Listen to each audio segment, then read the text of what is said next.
So what I'm gonna do to start, like I said, I do like to live demo this just because it is a kind of unique tool.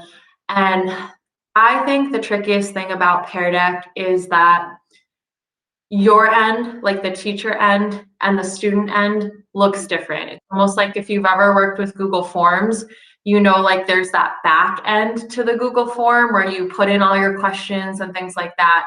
And then there's like when you send it to students, they see sort of the front end of it because they can like put in their answers.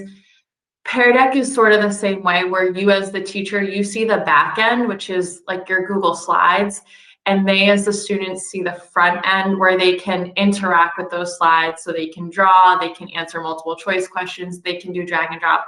So this is a really quick one. If you prefer not to do the live demo, it's really fine. It's like just for fun questions. So I'm gonna pop a link into the chat. And if you want to participate, it's like questions about like, you know, what chocolate you like, kind of like silly ones. You can click that link and it's just for you to get an idea of what this really looks like for students. So I'm going to give whoever wants to join a couple of minutes to connect. And then there's two ways you can run a Pear Deck. One is instructor pace. So like, you know, you set the pace. The other student pace, so students can just move through the slides at their leisure.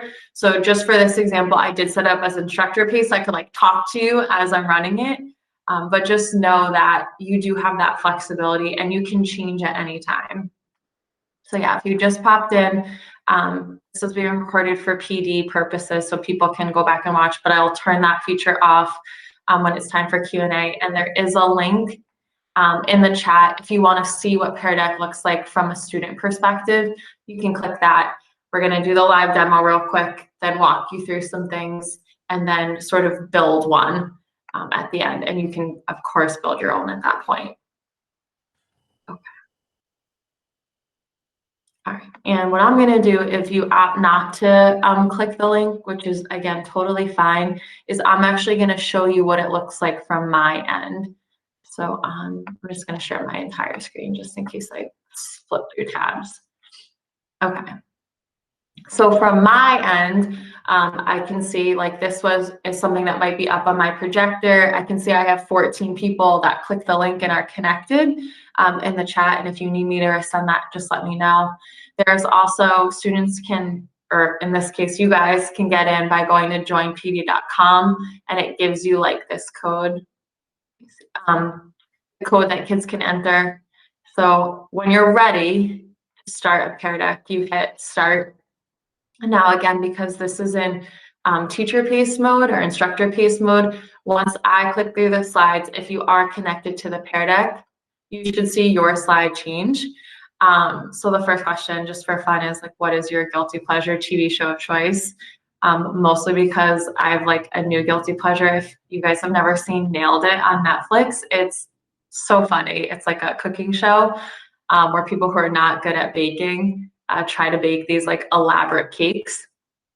So this is a text question. So if you are on the Pear Deck, you should be able to just type in what your favorite show is. And without showing names, I can see, you know, Schitt's Creek. I'm obsessed with Schitt's Creek too, Friends. Bridgerton, I've heard really good things about. British Baking Show, I've heard really good things about. If you like British Baking Show, you might like Nailed It too. It's so funny. Bachelorette, Real Housewives. And the reason why there's no names here is that in Pear Deck's mind, if you're putting this up on like your projector, you might not want to call a kid out if they get the wrong answer, but there is a way where you can see their names, and you can also do grid layout, Animal Planet, Friends, all that good stuff. Okay, and then another feature of Pear Deck is that students can drag and drop things. The tricky part about this is you select the icons that you want kids to drag and drop. So there's numbers, there's like thumbs up, thumbs down. In this case, there's hearts. So you can rate how much you like dark chocolate, white chocolate, or milk chocolate. So when it comes to like, because I know, for example, like morning meeting with calendar, sometimes teachers want kids to be able to move stuff around on the slide itself. That's not really an option, but they can move these icons around on the slide. It'll make more sense if you're actually in the Pear Deck. I can show responses here. And like this is actually what it looks like with everybody's responses laid on top of each other. So that's the overlaid feature. I go to grid layout, I can see sort of more one by one, just taking a second to load, how people are answering this. And again, this is just to give you an idea of what it looks like for the students, because my end and your end as the students here is a little different. You can also ask multiple choice questions. So in this case, the question is like, what's your go-to morning drink? Unfortunately, there is no grading feature. So if you wanted to do multiple choice questions, you can still see all their answers. And you can see their answers too once the Pear Deck is over, long after the Pear Deck is over. But it won't correct it for them. So if this was a question that actually had a right or wrong answer, you wouldn't know necessarily. And I can just hit show responses, you know, see 8 coffee, 2 tea, or 9 coffee, 2 tea, 2 water, 3 smoothie or shake, 1 other. So that's a nice way, and that's something that you can share with students too if it's like a little poll.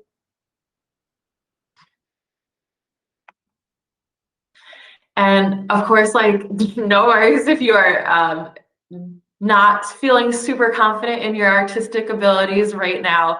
I just wanted you to see what a drawing slide looks like for them, because I think this is the most popular type of interaction to have on your slides. So if you notice down at the bottom, if you are on this Pear Deck, you see all these different drawing tools. You should see all different colors that you can use. And there's also a text tool too, so you can always type an answer, which is nice, so a good option for some students. And drawing slides are just so great for especially K1, because it just works so well with the iPads and having the finger touch. Obviously 2, 3, 4, 5, it's still great. I just know students have an easier time when they can, you know, use their finger and touch. So this is what it looks like. So I'm seeing in live time what people are drawing, what people are typing. I do have a way to see people's names. I'm not going to show it right now. Not that, like, I don't think you guys are awesome artists or anything like that. I just want to stay kind of in this mode while I'm showing you. So I can see, you know, live time, rays of sun and all that good stuff. And then you can also ask a number question. So just for fun, how many inches of snow do you think will fall in Norton? Students would type in their number, and you do, and I show responses. You'll notice like it looks a little bit different because it is a number slide. So it's showing me people's answers in this way. I can also see individually, you know, someone thinks 8, 6, 8, 4, 12, 9, all that good stuff. And that's it for the live demo. So now I'm gonna actually end this. Actually, I'll keep it open in case anyone wants to peruse through. And I want to share these slides with you. So like I said, this is where I'll kind of go through how to build it. I just think it's one of those things that it makes more sense if you see it. I will go with whatever Mary Taylor says for snow too. It makes more sense if you see it first, and then you kind of see the how to. So I popped that link in the chat. Let me know if it gives anybody any trouble. And like I said, sorry, my leg is just completely asleep from Nellie sleeping on it all morning. If at any point you want me to stop, just let me know. So Pear Deck is basically making your Google Slides interactive. We do have a free or premium account for people. So if you've never signed up or signed in, no worries at all. I'll give you the link for how to do that. You are going to want to take a look at account settings, and I'm going to go all through this in more detail too. This is kind of just my general setup slide. You're going to spend most of your time in Google Slides. You actually don't spend a whole lot of time on Pear Deck at all. You will need something called an add-on to make your Google Slides interactive, and you will need to activate that. So basically just click Pear Deck when you are in your Google Slides. So let me run through that kind of step by step. Like I said, if you've never used Pear Deck before, it's absolutely no problem. We do have premium accounts this year. So you just go to peardeck.com and make sure you sign up using your Norton Gmail. And when you do log in, look for a little crown on top of your little profile picture. That just kind of denotes that you have a premium account. And there are just like a lot of cool features that you get with the premium account. So it is worth just double checking that you do in fact have a premium account. All right, anyone have any issues at all with signing up? We good? I do think your account settings are worth taking a look at, and I'll kind of go through them and explain why. Just to get there, once you're on peardeck.com, you're gonna click your email, which should be, I think I wrote top left, but I wanna say it might be top right.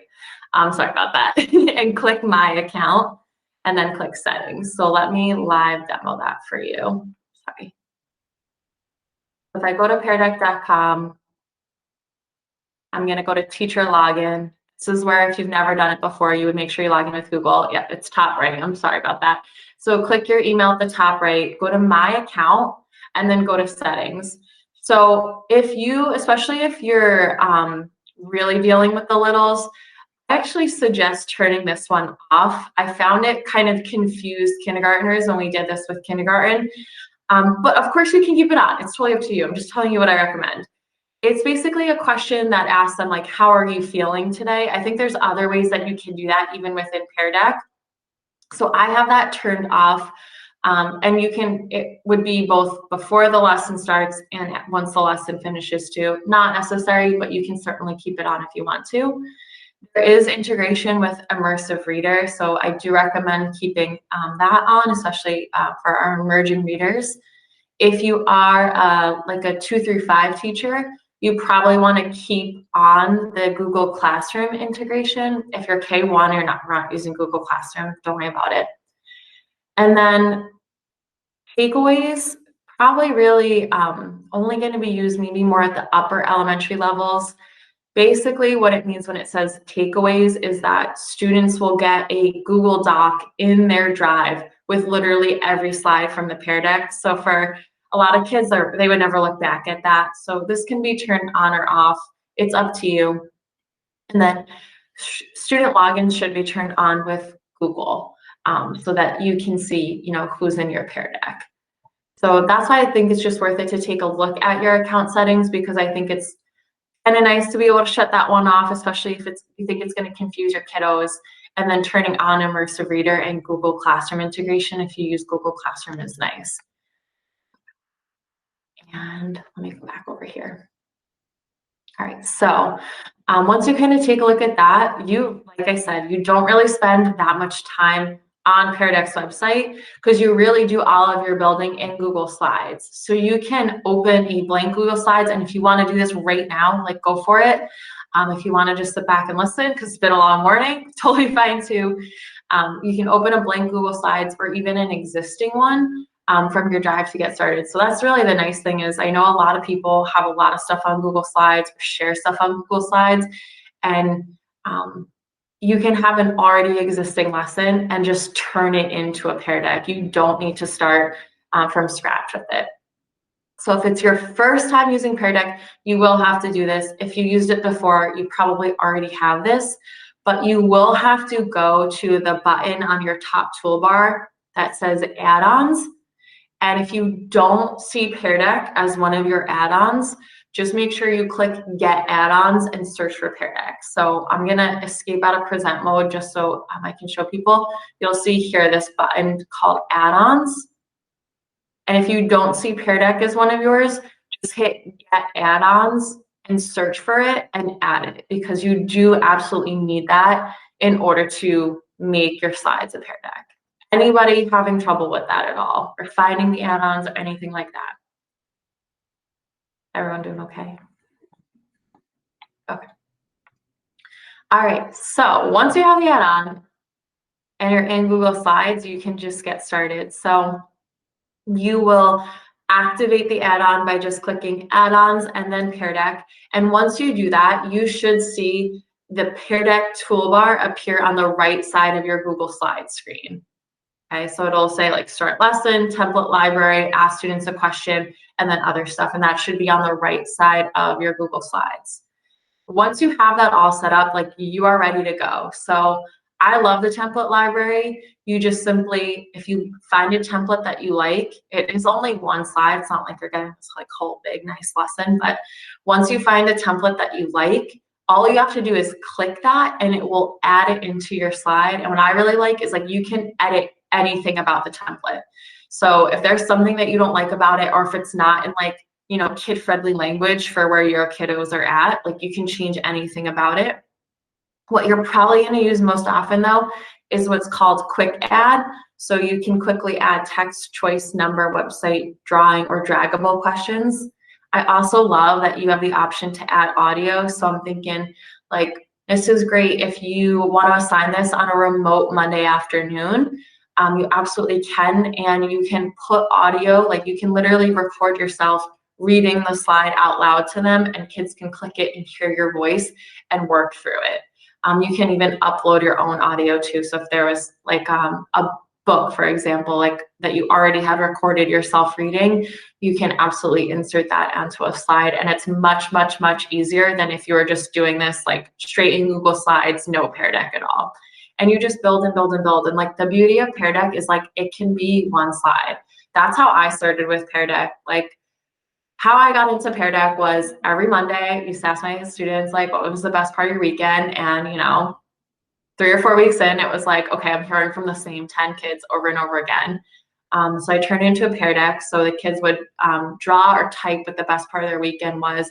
And this way I heard from everyone. Everyone was so much more willing to share because it was just a different way of asking. So it literally can be one slide. It doesn't even have to be academic.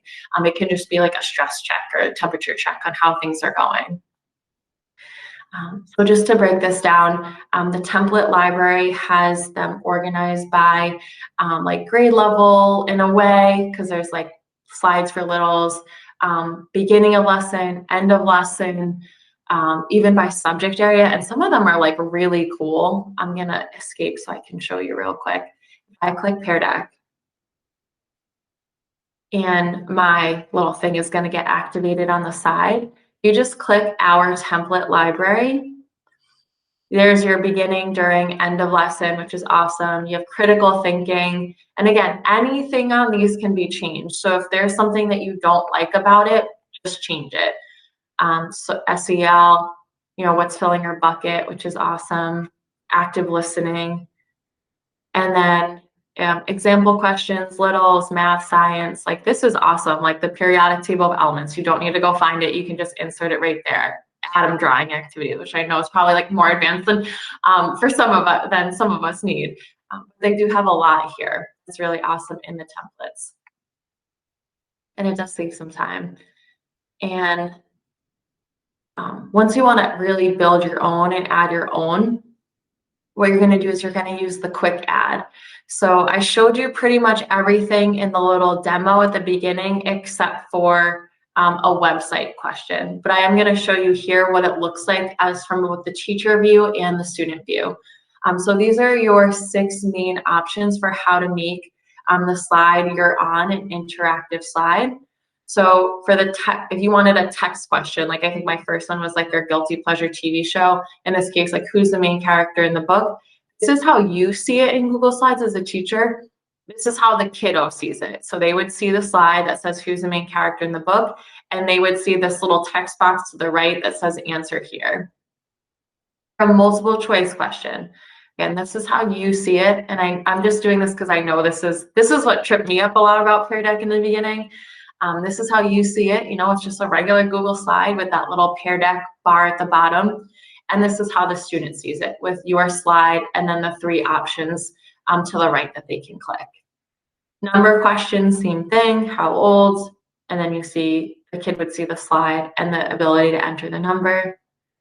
This is what I didn't show you. So if you are interested or think you're gonna actually use this to like share websites with kids or videos with kids even, this is the teacher view and this is the student view. So they see the slide and then they see the website on the right-hand side. It's like almost like it's setting them up for split screen, but it's already done for them, which is really nice. drawing question, which like I said, is probably, it's the one I definitely use the most, because it just gives the most flexibility. They can draw, they can highlight, they can type, there's line tools, there's all these different colors. And then draggable. So you can adjust the size, color, and object that the students can drag. So in the chocolate example that we did, I just used hearts. They are somewhat limited, and there's not like every different object you can possibly imagine. And there is a limit to how many draggable items you can do. I want to say it's like between 5 and 8. I always forget. And this is what it would look like for the kids. So I just see the slide just normally, but the kids would see this like thumbs up and thumbs down that they can drag around the screen. And again, totally optional, but it is a really nice feature. You can add audio to the slides. You simply click on that toolbar that comes to the right, add audio to slide. This will pop up. You can record or upload it. Most often you probably record it. Just click record, say what you need to say, and insert it right into the slide. This is super important. If you think you're going to use this feature, I just want to make note. When you do that, when you actually record audio on the slide, this little clip art audio included will appear on the slide itself. You can move it, you can make it bigger, you can make it smaller, you can do anything you want with that piece of clip art. And students are going to have to click the headphone icon on the bottom right to actually hear the audio. So when I started recording audio for 6th graders, I would put like an arrow to the bottom right and be like, click the headphone to hear me, because it's not always obvious to kids that that's there. So that is just my like one big thing. If you are going to use audio, please keep that in mind, that you can make this bigger. You can change this little piece of clip art that it inserts for you, and that kids will need to click that headphone button to hear you. All right. Before I go into actually launching it, like how to launch it, does anyone have any questions about setup or building? I just want to make sure I'm not moving too fast for everybody. Everyone okay? Okay, awesome. Thank you. Like I said, stop me at any time. That's what I'm here for. All right, so actually launching it. So when you're actually ready to start the lesson, I prefer just opening the Google Slides, and I'm gonna do with the students, and just hitting start lesson. And from there, it's going to ask you if you want to do instructor pieced or student pieced, but no worries, you can switch. And then you obviously have to get your kids on, right? Like you need them in, or what's all this for? And so students can you can either give them a link, which is, that's how we did it with kindergarten. Done this 3 times with kindergarten, once in the room with them, once where the other teachers were outside of the room, and I was in just kind of providing tech support. They were in like a Zoom with the kids. And then once on a remote Monday with kindergartners to get them ready to really do this more on their own. And our students could also go to joinpd.com and enter that code that it gives you. That I didn't use that often. Most of the time I like just copying the link and sharing it in the chat like I did with you guys. And then I'll show you from the teacher end how you can see all students work, because I think one of the biggest benefits, if not the biggest benefit to Pear Deck, is that you can see student work in live time. And I mean, I know I've heard so many people say, like, you know, going home to Seesaw and seeing 98, 150 notifications, it's overwhelming. Google Classroom, going through 110 different Google Slides, I was banging my head against the wall in the spring. It would take me like 2 days to give meaningful feedback, it felt like. And then it all shifted when I went to Pear Deck. I'm like, oh my gosh, I can see everyone's work right here in one spot, and know like this kid's not getting it. This kid is getting it. So much more easily. So I can't emphasize that enough. That's like my big selling point on Pear Deck, is it saves you time and headache, and just gives it all in one place, which is what I like. So to break that down, when you're ready to start the Pear Deck, and remember, it can just literally be one slide, you just hit start lesson, and you make your choice instructor piece or student piece, but no worries, you can change or switch modes at any time, and I will show you how you can do that. So if you're in instructor piece and you don't have time to finish, you're like, oh my goodness, I want the kids to finish, you know, either at like during their kind of study break time or at home, you can switch it over to student pace, no worries. So this is what comes up when you do launch a Pear Deck. And like I said, you do have 3 options for sharing with kids. You can see down here, it gives students a link button. That's what I clicked when I started with you guys. So I just clicked that and I just pasted the link where in the chat. You can also post to Google Classroom directly if you do have Google Classroom. Or, I mean, this isn't super little kid friendly, but you could have students go to joypd.com and enter whatever random code that they give you. And then once it's launched and you start, that's when you have your teacher dashboard. You can see student work in real time, but you can also go back to it too, which is really nice. And there are those 3 ways of looking at work. So there's the list option where you just see kind of everyone's work really big and you can scroll through. Here, this is the grid option. So this was super quick. One morning, I just had the kids come in and I was like, draw or write what you remember from yesterday. And you can see I kind of have a combination of kids reviewing East Asian religions. Or overlay. So overlay is when it takes everybody's work and just layers it on top of each other's, which is kind of cool if you're doing like one of those dragging activities, for example, and you can kind of get a sense of where your class is at. And the last part, and then I'll live demo how to build one and again, how to launch one. Just finishing up, you can actually give feedback, comment feedback. You can end the session when it's all done. And then going back to what I talked about at the beginning, there are those student takeaways that you can publish if you want to. And again, it gives them like a Google Doc with all of the slides from your Pear Deck. Of course, you can just share the slides with them too, so not necessary. And just so you can get a better sense of what the feedback looks like, if you give a comment to a student, you get like this little notification that you said something. So in this case, I just said, great job. And the student would be able to say that they read it, and they would get this like little icon kind of pop up saying like they have a feature. I believe starring it just kind of distinguishes it for you, like if you want to star all the kids that are not getting it so that you can look back at their work later. That's more what it's for. It's not like the kids are going to be like, I earned a star on my slide. And you just click the end button when you're done. I have people who are like, oh my gosh, I saw the Pear Deck open from a month ago. It's totally fine if you forget to end it, no worries at all. But the end button is bottom right when you're all done. Like I said, you can put takeaways in. So I'm just trying to be mindful of time because I do want to give you guys time to ask questions and work. But real quick, just some things like some commonly asked questions. Pear Deck won't lock students on a slide until they answer. So you could have a kid just not do anything and just move through the slides. It's not going to hold them onto that slide. But of course, like you as the teacher, as the instructor can see that so-and-so didn't answer anything. Pear Deck will automatically grade or correct the slides for you. So no, like, boom cards will, nothing like boom cards will do.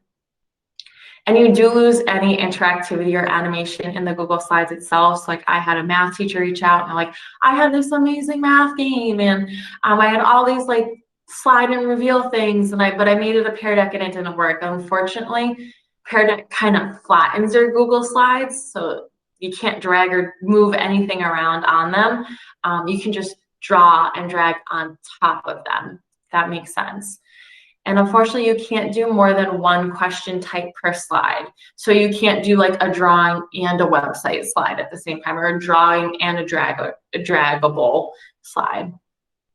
And if this felt overwhelming, and especially because I know it's the last PD of the day, like I'm serious, like start small, really, really small. Like I said in the beginning, I started with what was the best part of your weekend, not even something academic, and built up slowly from there. And when I realized kind of in the spring, like, oh my goodness, I'm gonna use this tool a lot when it comes to remote learning because I can't go through 110 Google Slides in a decent amount of time. Like I was like, I had to like really work on it and wrap my head around it. And I found the most helpful thing when I was struggling is I would just start the lesson and go through it as if I was a student. And you can totally do that to your own slides. Because the tricky thing is when your view and the student's view is different, that's hard. but you can go through like you're your own student. And again, before I live demo, just know like I am here to help and I'm here to support. I think sometimes people think I'm only here when something goes wrong. And I'm not. Like, I obviously love helping people when things go wrong or they're stuck on something, but like I can come in and do a Pear Deck with your kiddos. If you want to just reach out and say, hey, this is what we're learning next week. Can you, can you help me with this? Can you make this? Like, I'll show you examples of what for K1 and 3 Pear Deck. So whatever you need, I'm here to help. I've in kindergarten jumped on a Zoom with them and did it over Zoom. So even on days we're not physically in the building, I can be there to help. And this slide has, I'll show you some samples. So this was like the kindergarten measuring activity from class. And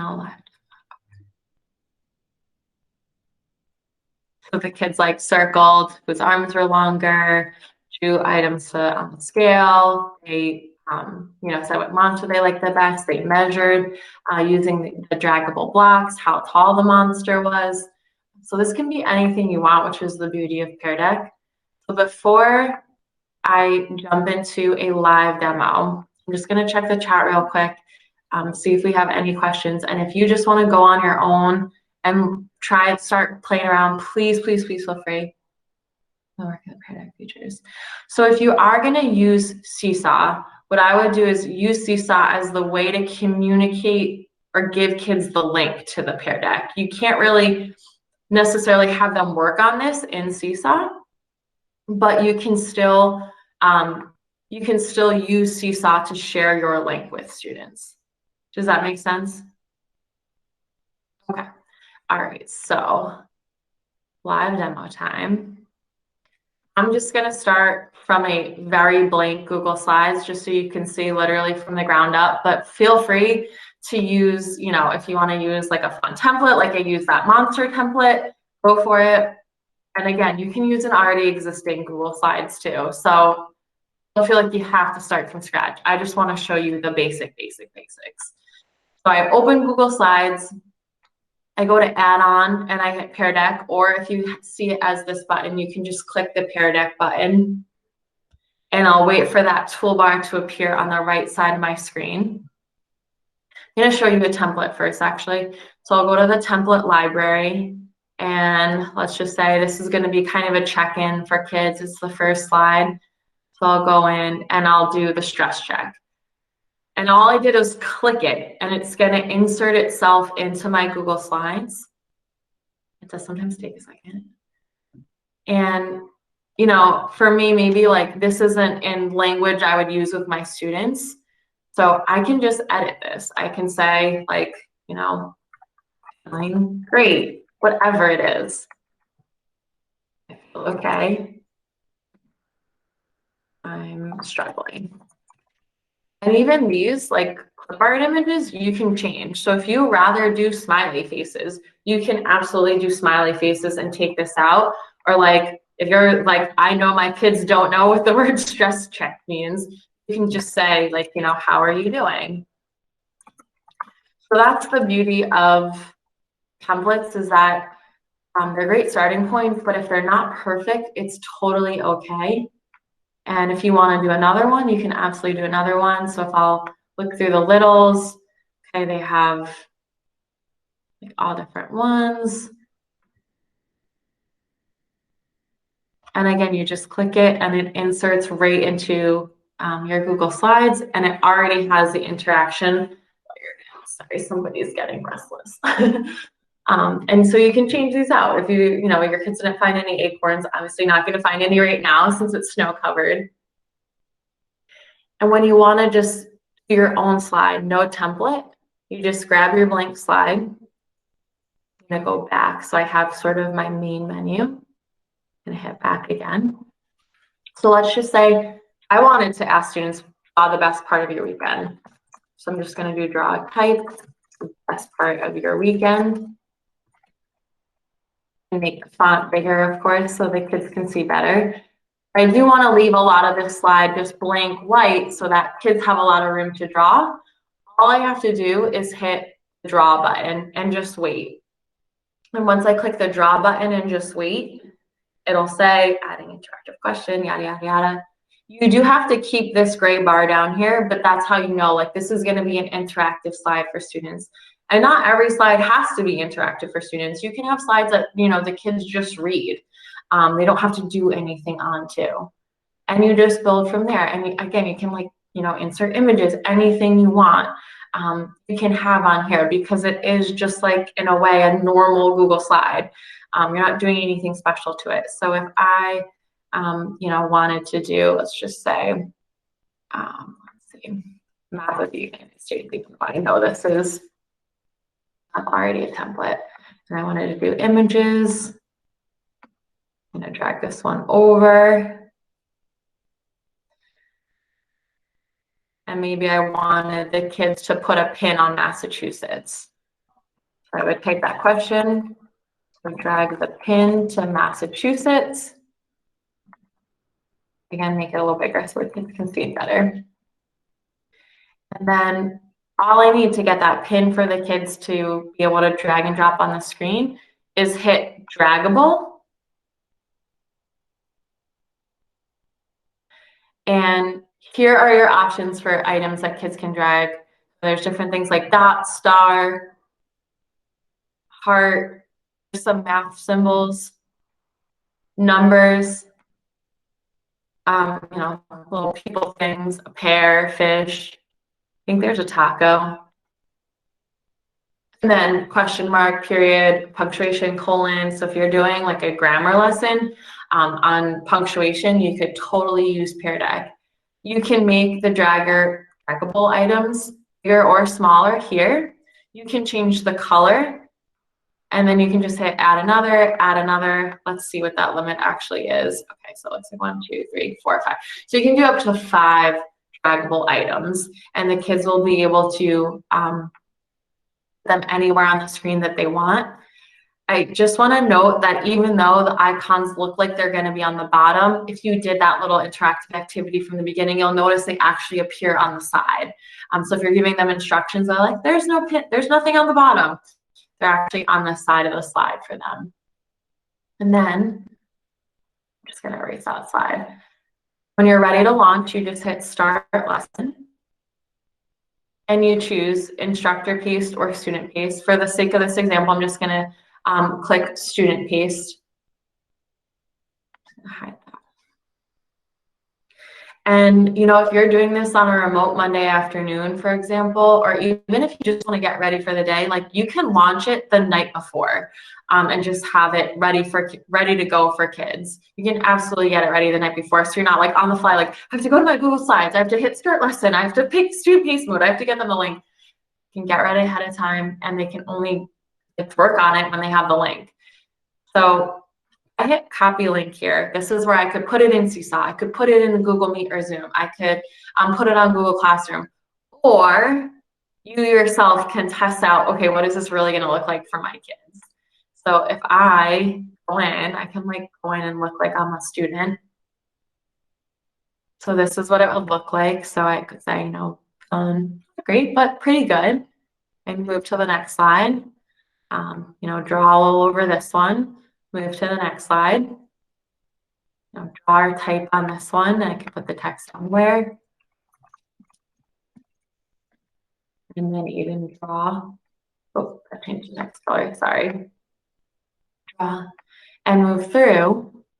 And just to show you the teacher dashboard, all you have to do is hit teacher dashboard, and it will show you how many kids are like in the Pear Deck responding. It will show you it's self-paced. You can switch up here. Let's see if I can make that bigger, from list layout to grid layout, even overlay if you want to.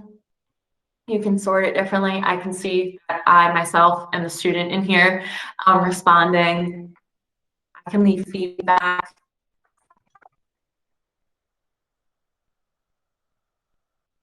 And again, this is all accessible way after the fact too.